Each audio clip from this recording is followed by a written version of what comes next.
sa ating lahat mga kababayan. Ito pala yung menu namin dito sa RFD Food Service. Ito yung grilled chicken. Grilled chicken to. Tapos, kare-karing gulay. Kare-karing gulay. Siyempre, kung may kare-kare, mayroon tayong bagoong mga kababayan. No? Wow, sarap.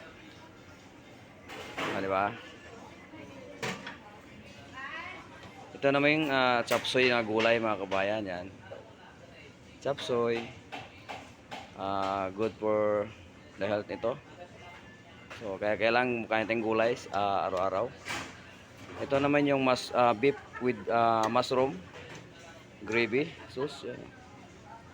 Wow, yummy oh. Saka may siding siyang gulay mga kabayan yan oh. Carrots, saka bagyo beans, yan. Mushroom, yan.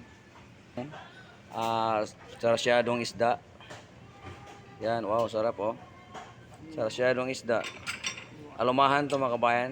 Saka meron kaming crispy katawilis yan oh. Siyempre, kailangan may suka yan pag kumain tayo niyan. Ito naman. Ito yung pork team. Yan oh. Pork team mga kabayan yan ah. Wow, sarap. Ito may dinuguan tayo. Yan oh. Dinuguan niya, dinuguan. Nako, siyempre may sabaw tayo kailangan. Araw-araw kasi may sabaw kami dito. Ito ngayon, sinigang na Billy Salmon yan oh. Wow, sarap.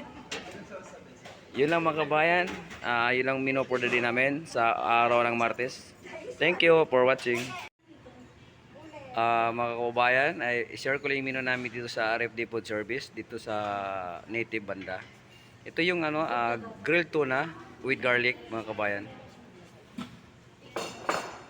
Saka ito naman yung spicy beef. Wow, sarap nito mga kabayan. Ito naman yung chicken playboy. Kaya tinatawag na playboy ito dahil imbis yung ibang breadcrumbs nyug yung ginamit mga kabayan. Yan.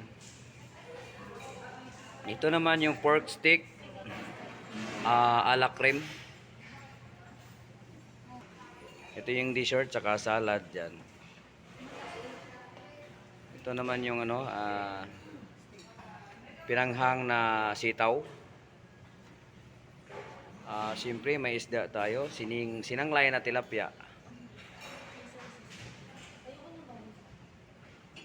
Yan, pulo pa. Tapos pork mechado mga kababayan, pork mechado. Saka may pritong manok. Wow, sarap. Ano to, wala siyang harina, plain lang siya. Kaya masarap ito.